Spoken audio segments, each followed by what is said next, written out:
Good morning, students. So today we are going to discuss about different types of ecological succession.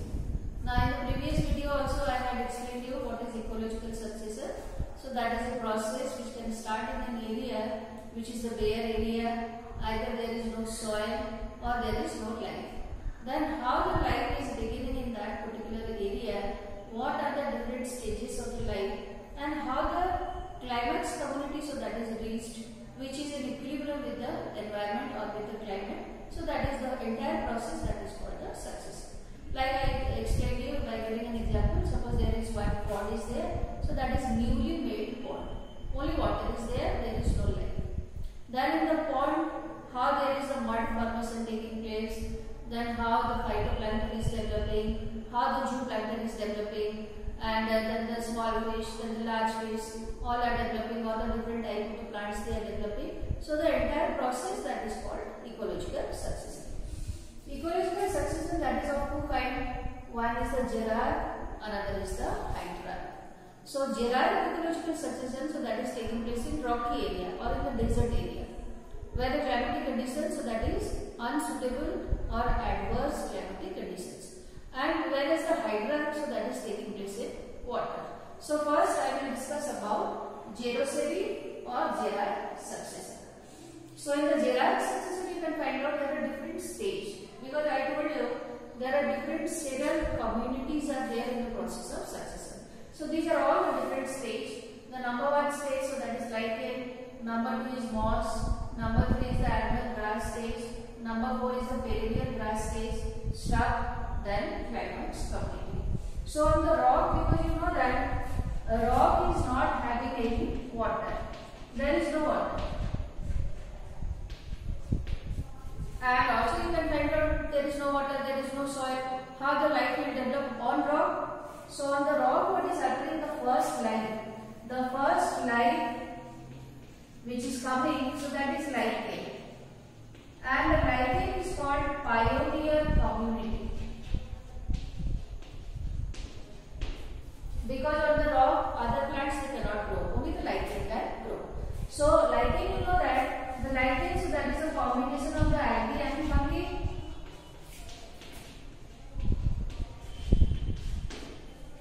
So some of the spores or the propagules of lichen, so they will fall on the rock and they are carried with the help of either rainwater or with the help of the wind. Now the lichen is having root-like structure which is called rhizoids. So the rhizoids, they function, the function, so that is similar to the function of the roots. Now the rhizoids, so gradually what will happen, the lichen becomes citric acid and the acid will break the rocks, and ultimately you can find out some of the crevices or the holes are appearing in the rocks over many years, because this is not a very simple process and it will not take place within months. It takes years. So when the rhizoids, they are able to make some of the crevices, then gradually all the soil particles which are floating in the air, or you can find out some of the other organic compounds, or the body of the lichen also when it is decomposing, then all these compounds, what will happen, they will remain there in the crevices.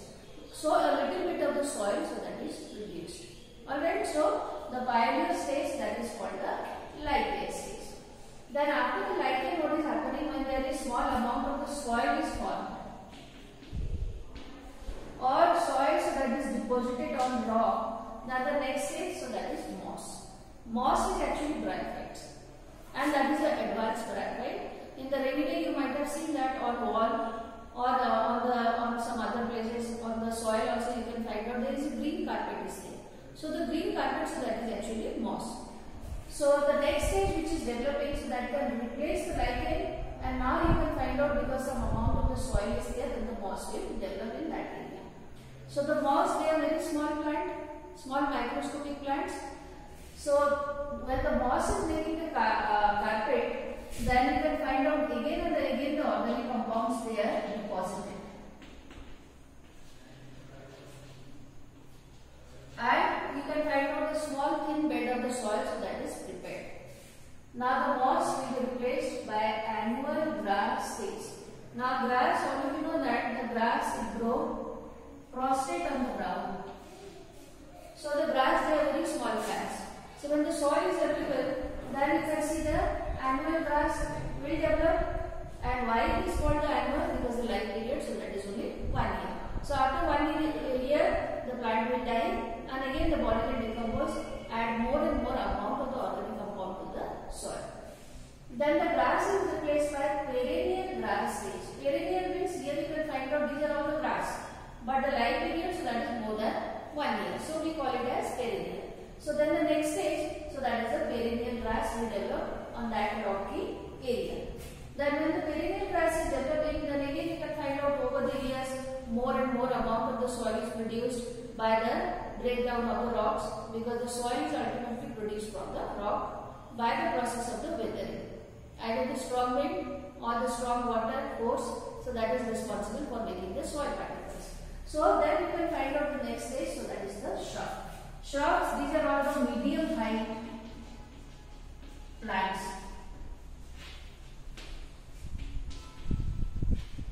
So now the area which was initially rock, where there was no life, now you can see on that area shrubs they are developing. Then after few years you can find out when the more and the more amount of the organic matter is shrubs will ultimately replaced by leaves.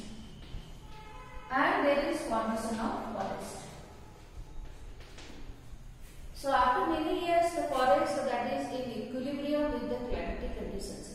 Because what kind of the forest will be produced in that area, so that also depends on the climatic condition. For example, if there is more rainfall, then you can find out there is a rainforest will develop. Or you can find out the another kind of the forest, so that is the deciduous forest. So depending on the climatic condition, the forest which is developing in that rocky area, so that is climax community. So in the climax community, you can find out now there is no change. As in the different stage you saw, now gradually one type of the plant, so that is replaced by the another type of the plant, depending on the habitat and the climatic conditions. Now the forest is not going to change. So that is the stable community, and this kind of the community, so that is called climax community. So the second type of the successor, so that is called hydral or hydrocele. This kind of the succession, so that is taking place in water. So what are the different stages? One is the plankton stage, submerged stage, floating stage, reed swamp, marsh meadow, woodland, and climax forest. Alright. So here you can find out the first seral community, so that is plankton. What is plankton? Plankton are very small microscopic plants.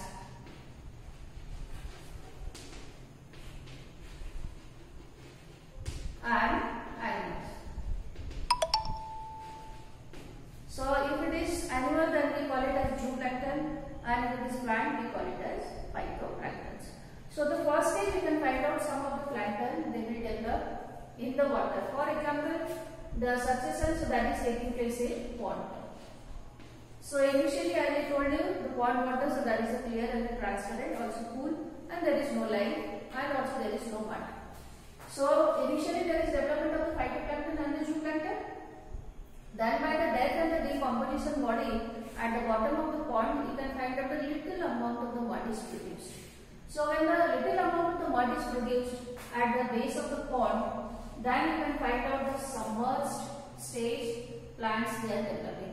So here the plants, you can find out the plants, a part of the plant, so that is inside the water, and a little bit of the plants you can find out, so that is outside.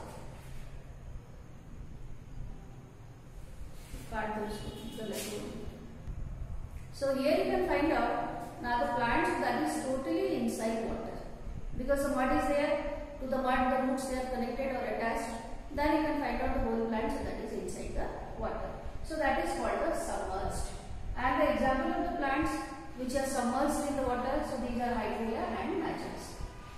Then after few years you can find out the submerged stage, so that is replaced by the floating stage. So in the floating stage you can find out a part of the plant, so that is inside the water, and a part of the plant outside the water. For example, you take the water lily. Now water lily, you have seen that all the stem portion and the root portion, so that is inside the water, and only outside you can find out the leaves and the flowers, they are developing. So these are all the floating plants. Now when they are developing, then you can find out more amount of the mud is there. Why? Because as the different life form they are developing in pond, then gradually by the process of the death and the decomposition, more and more amount of the organic compounds are also added to the mud, and the mud formation is also taking place at the basin of the pond. Then gradually you can find out the soil, so that is becoming fertile, and gradually over the years you can find out one stage, so that is replaced by the another stage.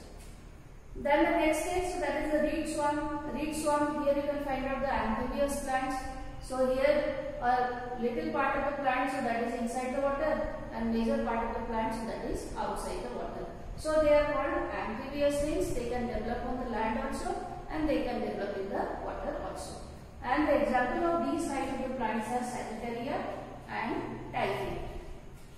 Then after 3 years you can find out these amphibious plants, they are replaced by the marsi plants. So when the marsi plants they are developing, then you can find out gradually the depth of the pond, so that is gradually decreased. Because by the addition of the more amount of the mud and the organic compound, now the lake is becoming, or the pond is becoming shallow. And automatically you can find out the depth of the pond, so that is also decreased. So you can find out, because now it is a marsi area, so the marsi plants they are developing in this area. Then the woodland stage, you can find out the periphery of the ponds, because the pond it is having a fixed diameter. So gradually over the years you can find out the periphery of the pond also by the deposition of the mud or the deposition of the organic compounds. Now gradually it is converting into land area. Although in the middle portion you can find out the water is there, but the side area is gradually becoming land area.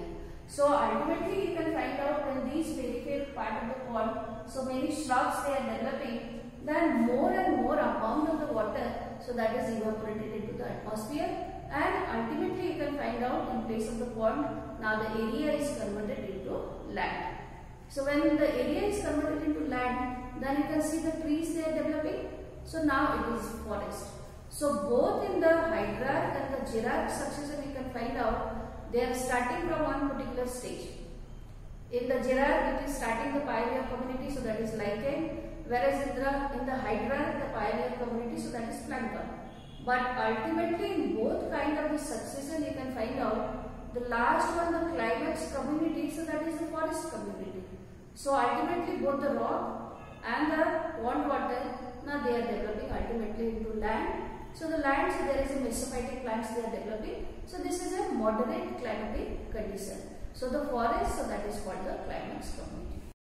Now we will discuss about what is the importance of biotic succession. It can recognize the real stage of biotic community. So as I explained to you theoretically, what are the different stages which are going to develop in the hierarch and the hierarch succession. So we can know after which stage is going to develop in any particular community. The second point is that the information gained is used in having controlled growth of one or more species.